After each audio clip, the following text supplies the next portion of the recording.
la in syakartum la azidannakum wa la in kafartum inna azabi lasadid. Kalau kamu syukur ku tambah. Wa la in kafartum, jika kamu kufur tidak mau syukur, inna azabi lasadid, sungguh azabku sangat pedih. Berarti orang yang bersyukur nilai tambahnya dunia akhirat. Orang yang tidak mau syukur azabnya juga dunia akhirat. Berarti syukur itu wajib. Bagaimana syukur itu, Ustaz? Yang pertama, ucapkanlah alhamdulillah ketika mendapat nikmat atau karunia. Alhamdulillahi rabbil alamin.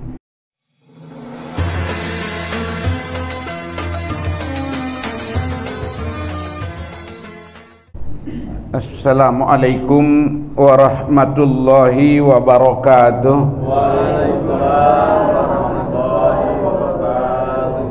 Alhamdulillah. Alhamdulillahi nahmaduhu wa nasta'in wa nastaghfiruhu wa na'udzu billahi min shururi anfusina wa min sayyiati a'malina. Man yahdillahu fala mudilla lahu wa man yudlilhu fala hadiya lahu. Asyhadu an la ilaha illallah wahdahu la syarika lah wa asyhadu anna Muhammadan abduhu wa rasuluh la nabiyya ba'dah. Allahumma fassalli wa sallim ala rasulillah sayyidina Muhammadin wa ala alihi wa ashabihi ajma'in. Rabbi shrah li sadri wa yassir li amri wahlul 'aqdatam min lisani yafqahu qawli, amma ba'd. Bapak-bapak, ibu-ibu, jemaah salat subuh yang saya muliakan. Pertama, mari sama-sama mengucapkan puji dan syukur kehadrat Allah Subhanahu wa taala. Alhamdulillah dipertemukannya kita kembali di Masjid Senapelan yang mulia ini dalam rangka melaksanakan ibadah, sarana untuk mendekatkan diri, mengharap rahmat dan kasih sayangnya. Mudah-mudahan seluruh rangkaian amal ibadah yang kita laksanakan ini menjadi amal ibadah yang berterima di sisi Allah Subhanahu wa taala.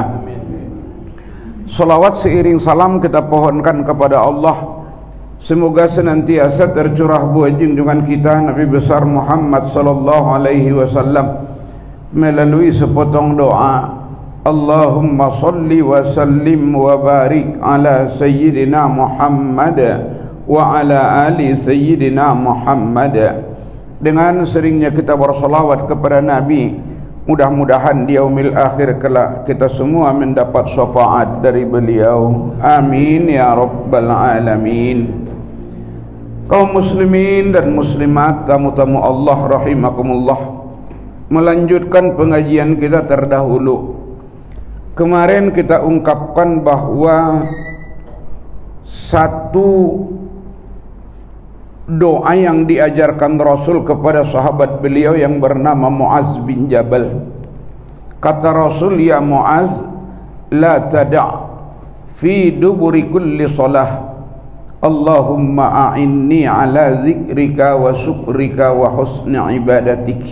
Hai Muaz, la tada', jangan tinggalkan, fi duburi kulli salah, di belakang setiap solat, berdoa Allahumma a'inni, ya Allah tolonglah aku, ala zikrika, untuk banyak berzikir kepadamu, wa syukrika, dan bersyukur kepadamu, wa husni ibadatik, dan menjadi hamba yang baik di sisimu.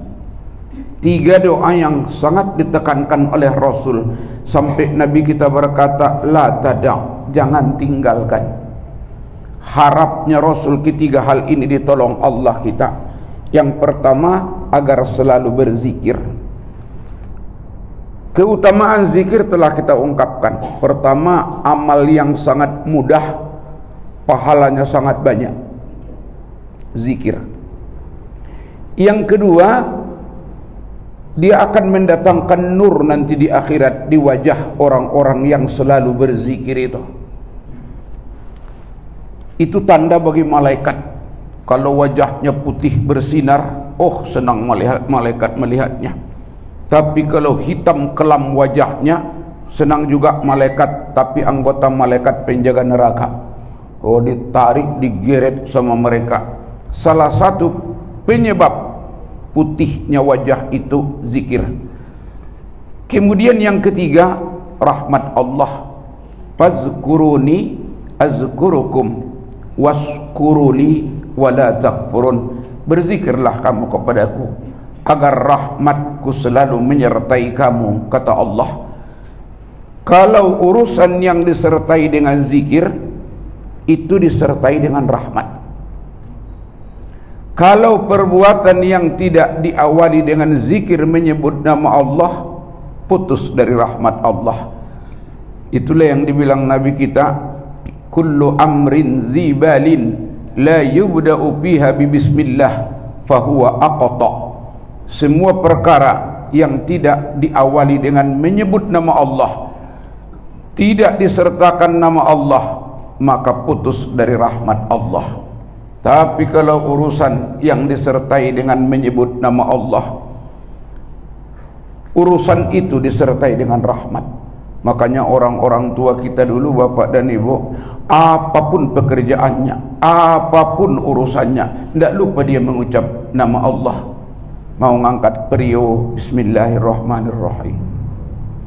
Mau ngerajang pacang panjang, bismillahirrahmanirrahim. Mau nuang minuman, bismillahirrahmanirrahim. Mau mengawali pekerjaan babat di ladang, bismillahirrahmanirrahim. Semua disertai dengan bismillah. Tapi memang nyata kok bapak dan ibu, dirahmati Allah kehidupan mereka. Malah kadang-kadang ada lagi yang galon aqua kalau bahasa sekarang, atau ceret bahasa dulu, dibacainya bu zikir itu, ke air itu, diminum sama anak-anak, mau makan minum, mau habis kerja minum, lamin main-main minum. Oh, keberkahan dari zikir itu. Taat-taat anaknya, patuh-patuh, bagus, sukses anaknya. Kenapa? Zikir itu mendatangkan rahmat Allah. Fazkuruni azkurukum waskuruli wala takfurun. Banyaklah berzikir, rahmatku akan selalu menyertai kamu. Makanya orang-orang tua dulu banyak kali zikirnya itu. Zikir apa saja, zikir. Ini yang saya ceritakan, ini orang tua dulu ini. Orang tua sekarang tidak tahu, saya entah masih begitu. Tidak, kadang-kadang orang tua sekarang jangankan mau kerjaan, sedangkan makan pun lupa dia bismillah, Pak. Sangkin laparnya begitu, makan tap. Udah kenyang dia habis makan, alhamdulillah pun lupa. Aduh kenyang kali katanya. Akan bagaimana dapat rahmat Allah itu? Makanya kullu amrin zibalin la yubda'u bi bismillah fahuwa aqta. Urusan yang tidak disertai dengan menyebut nama Allah, putus dari rahmat Allah. Inilah harapan kita Bapak dan Ibu. Kalau zikir itu abadi dalam hidup, selalu kita dawamkan dalam kehidupan, nanti dengan rahmat Allah diharapkan menghadapi ajal itu pun mudah mengucap la ilaha illallah. Oh, itu puncak perjuangan itu Pak. Karena kata Nabi kita, man akhiru kalamihi la ilaha illallah dakhalal jannah. Siapa yang akhir ucapannya la ilaha illallah, masuk surga. Kalau dipikir-pikir enak masuk surga itu BMI ya. Enak kayaknya, apa pula payahnya kalau dipikir dari ucapan Nabi kita ini, asal ucapan akhir la ilaha illallah masuk surga. Tapi kenyataan Bu, masih banyak manusia yang payah mengucap kalimat ini, akhirnya masuk neraka. Kecuali jamaah senapelan. Kalau jamaah senapelan insyaallah orang ahli zikir semua kok Bu. Kok bisa harapan kita itu rahmat tadi, rahmat Allah tadi. Kalau kita dawamkan, kita abadikan zikir, Allah tidak menyia-nyiakan ibadah hamba yang mengerjakan ibadah baik itu. Ditolongnya Pak. Padahal menghadapi sakaratul maut itu luar biasa pedihnya doh. Sampai Nabi mengajarkan, Allahumma hawwin alaina fi sakaratil maut. Ya Allah, tolonglah kami pada mabuknya menghadapi mati. Satu-satunya harapan kita rahmat dan bimbingan Allah.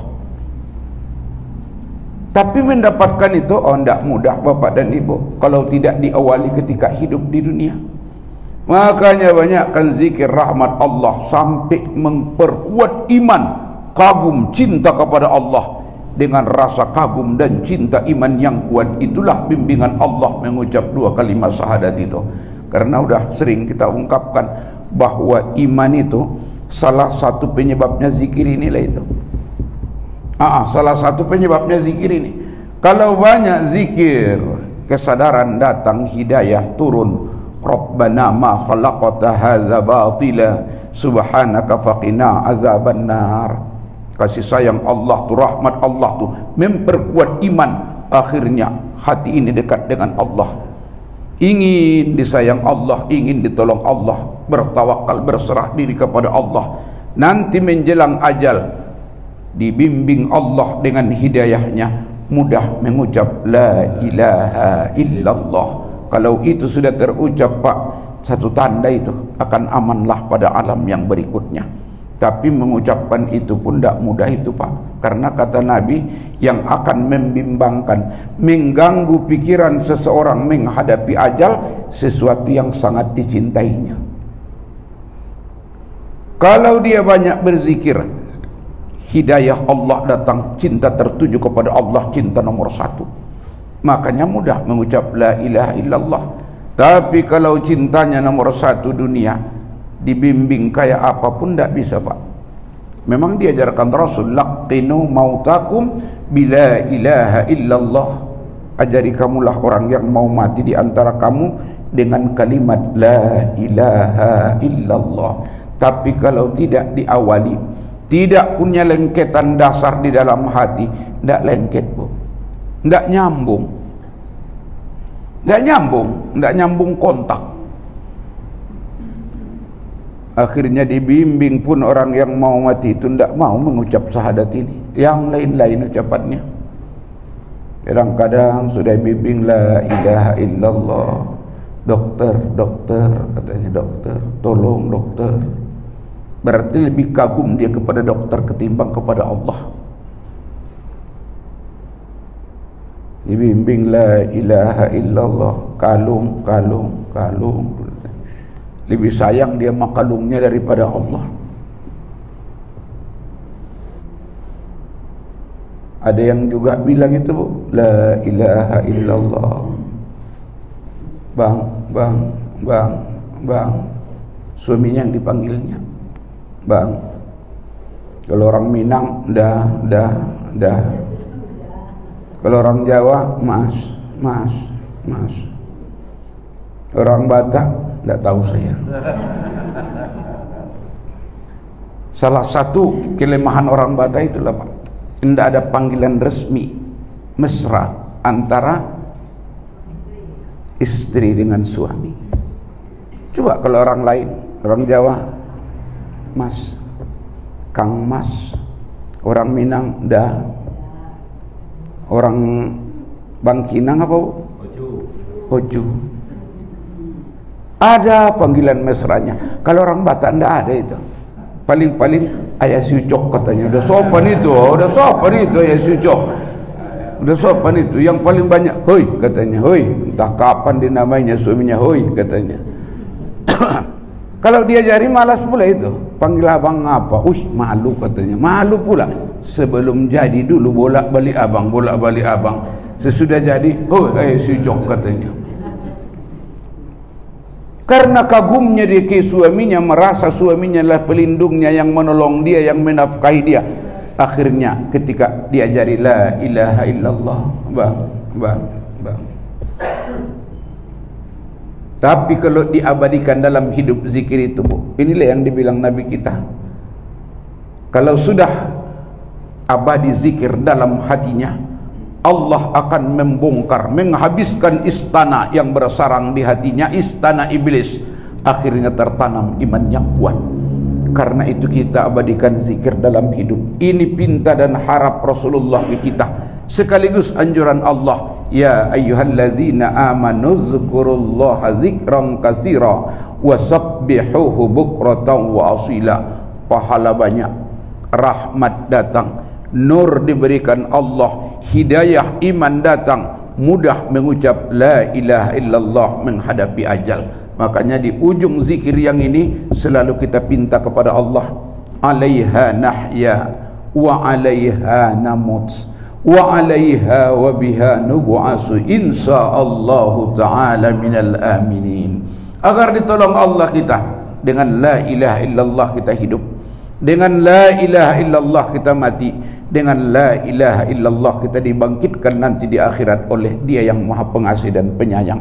Akhirnya kalau sudah dibangkitkan dengan la ilaha illallah, satu pertanda Allah sudah memberikan anak kunci sorga bagi kita.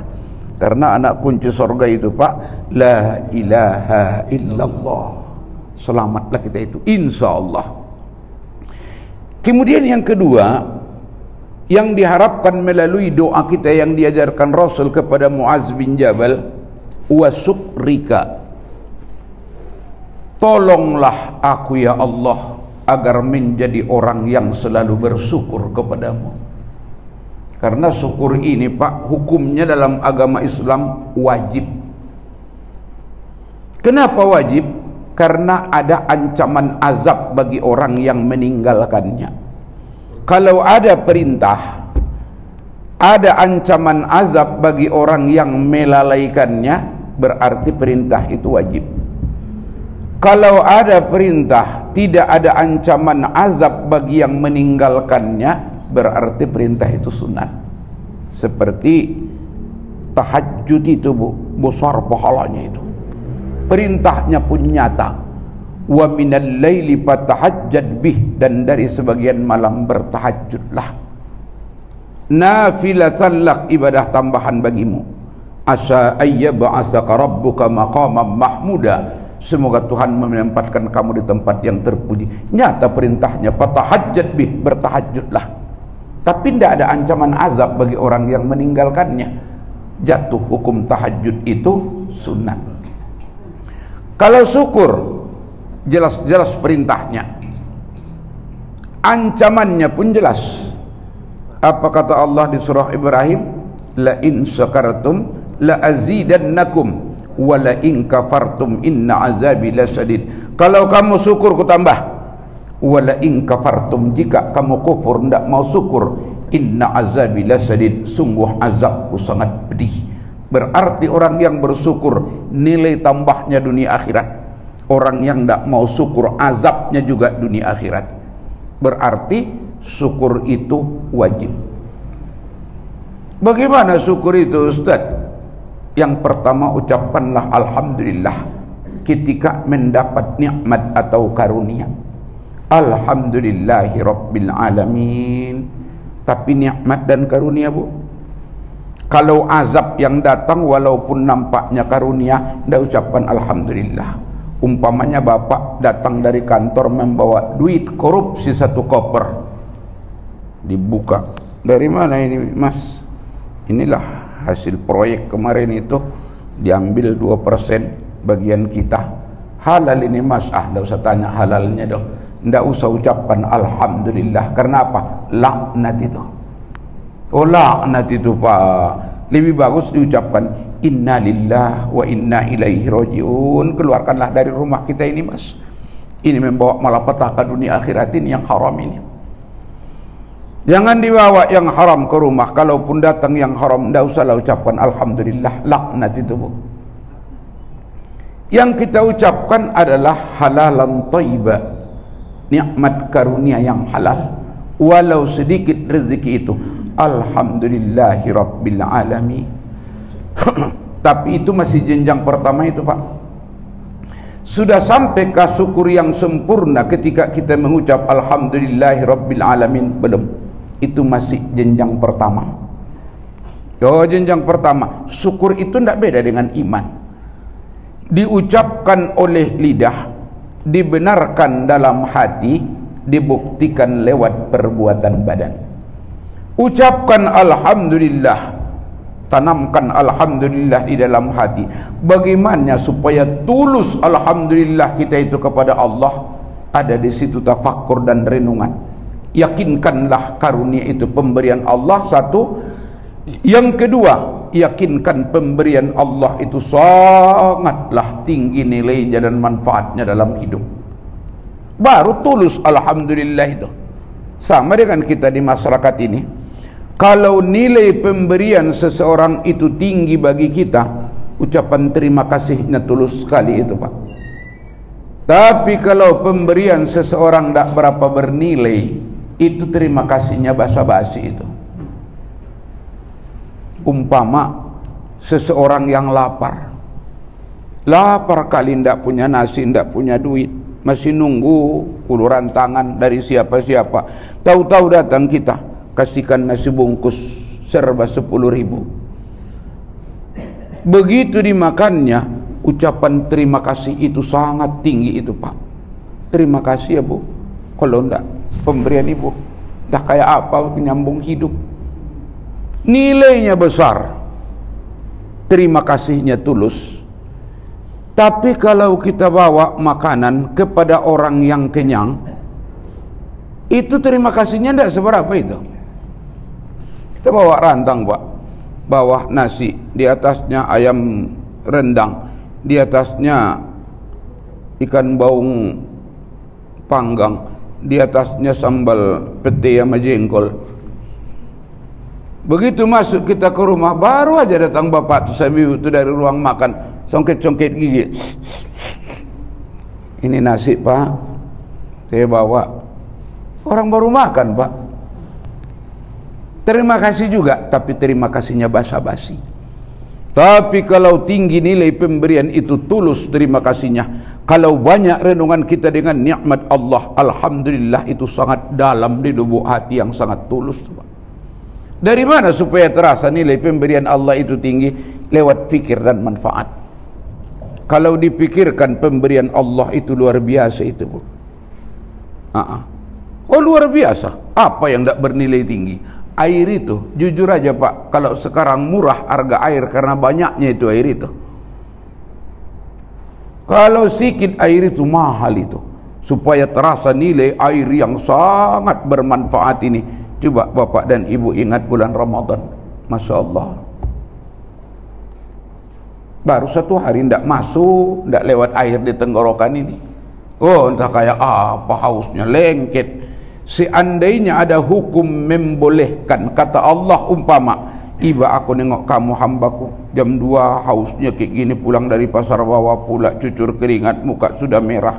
Iba aku nengok kamu, minumlah air itu 1 gelas, tapi dengan catatan setiap minum air 1 gelas bayar 10.000, dianggap puasamu sah, tidak batal. Umpama ini, kira-kira banyak tidak yang mau? Oh banyak kali. Haus ngok 10.000 kok. Nanti aja kalau pergi tarawih diserahkan ke pengurus Masjid Senapelan, 10.000 1 gelas. Sekarang sudah berapa gelas dalam 1 bulan ini kita minum? Berapa yang sudah dipakai untuk mandi? Makanya tidak terhitung itu Bu nilainya. Udara ini sudah sering saya contohkan, penuh oksigen ini ibu-ibu.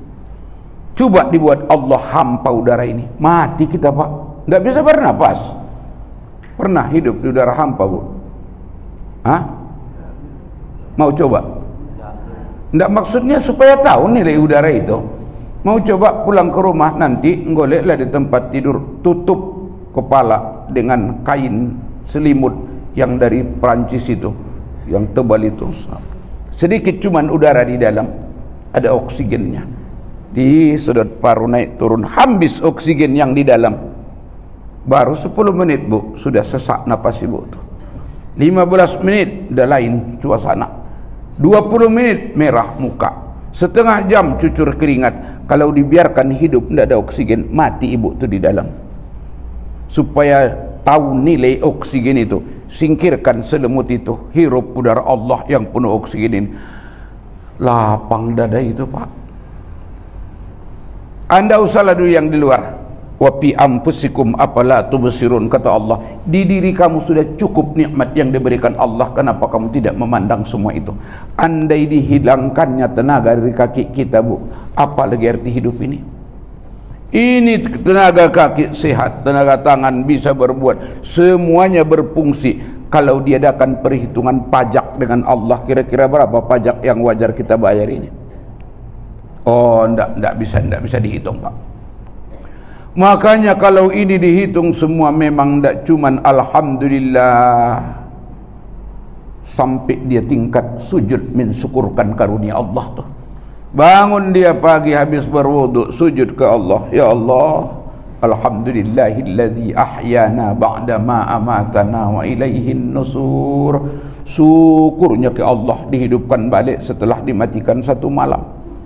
Sore syukur dia ke Allah menjelang tidur, ya Allah, kau berikan karunia yang tiada terhingga buat saya.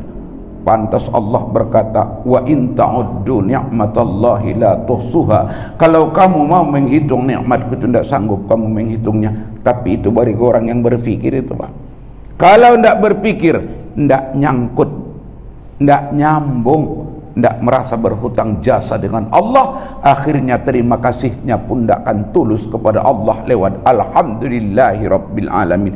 Saya ingat kakek saya dulu, Pak. Habis makan, udah habis nasinya, minum dia, ketika dia ucap alhamdulillahi rabbil alamin, nangis dia itu, Pak, menetes air matanya. Anak-anak waktu itu marah nengok bapak nengok kaki ini. Apa ini kaki ini cengeng kali, habis makan nangis, habis makan nangis. Ngapa nangis-nangis? Apa kata dia? Nggak tahu saya dode. Seperti apa aku membalas nikmat Allah ini? Sebutir nasi tidak pernah aku ciptakan, sudah kenyang perut aku dengan beberapa butir nasi yang diciptakan Allah. Setetes air tidak pernah aku ciptakan, hilang haus saya dengan air Allah ini. Andai aku ditanya nanti, seperti apa kau mensyukurkan nikmat yang kuberikan kepadamu, belum mampu aku menjawab semua itu. Itulah orang tua dulu, Pak. Renungan dengan nikmat Allah itu tulus, nangis dia, takut dia nanti di akhirat tidak mampu mensyukurkan nikmat yang diberikan Allah itu. Orang tua dulu ini, Bu. Orang tua sekarang tidak tahu saya. Orang tua sekarang enak menikmati, belum tentu mampu mensyukuri, kecuali jamaah senapelan. Kalau jamaah senapelan, insyaallah ada, Pak, orang yang bersyukur semua ini. Buktinya dibawa sarapan pagi sama kopi kuliah subuh, Pak. Ini kan ungkapan rasa syukur itu. Karena itu tingkat syukur yang ketiga itu, Bu. Sudahlah alhamdulillah, kesadaran dengan nilai nikmat pemberian Allah sangat luar biasa. Baru yang ketiga, puncak syukur itu, manfaatkanlah karunia yang diberikan Allah itu ke jalan yang diridhoinya. Sampailah itu. Manfaatkanlah lewat perbuatan badan nikmat karunia yang diberikan Allah, pakai untuk ridha Allah. Kalau tidak dipakai untuk ridha Allah, tidak juga sampai syukur yang sempurna. Jangankan sempurna, kadang-kadang kufur nikmat, Bu, kalau tidak dipakai ridha Allah, keridha Allah karunia itu. Apalagi dipakai untuk murka Allah. Murka Allah ke kita, memang alhamdulillahnya banyak. Tapi dipakai untuk murka yang tidak diridhoi, tidak syukur namanya itu. Memang dapat duit bapak itu dari temannya di pasar bawah, waktu susah-susahnya kehidupan, akhir bulan pula jumpa kawan waktu SMP dulu di Batam, dia manajer perusahaan, jumpa di pasar bawah, disalamkan bapak itu ke tangannya 10 juta. Memang tidak tanggung-tanggung, alhamdulillahnya, Pak, dari pasar bawah sampai ke jalan Gang Nuri. Alhamdulillah, syukur ya Allah, alhamdulillah, alhamdulillah, alhamdulillah, alhamdulillah. Pulang langsung mandi. Waktu mandi pun alhamdulillah juga. Siap mandi, tukar pakaian, siap tukar pakaian, alhamdulillah, alhamdulillah. Kantongin balik duit yang 10 juta tadi, alhamdulillahnya luar biasa. Tahu-tahu pergi dia ke Leton 1, terbelikannya apa? Sabu-sabu sama narkoba. Apakah itu disebut syukur, Bu? Tidak. Makanya sempurnakan yang ibu itu, saya bilang kopi langsung aja dibawa. Seberapapun alhamdulillahnya, alhamdulillah, tapi dipakai untuk murka Allah, itu tetap kufur nikmat. Makanya saya bilang tadi, syukur itu sama dengan iman. Diucapkan oleh lidah alhamdulillah, diyakinkan dalam hati itu semua pemberian Allah, nilai manfaatnya sangat tinggi, pakailah karunia untuk ridha Allah, baru dapat syukur. La in sakartum la azidannakum, dunia ku balas, akhirat ku lipat gandakan. Man syakara fa innama yashkuru li nafsi, siapa yang syukur sungguh ia telah bersyukur untuk dirinya sendiri. Wa man kafara fa innallaha ghaniyun 'anil 'alamin, siapa yang ingkar, Allah itu maha kaya dari seluruh alam. Jadi kalau begitu, di samping doa kita kepada Allah agar Allah menolong kita menjadi orang yang banyak berzikir dan bersyukur, mudah-mudahan dapat kita terapkan dalam hidup. Karunia Allah ini dapat kita syukurkan agar dunia akhirat mendapat balasan yang setimpal dari Dia yang Maha Kuasa.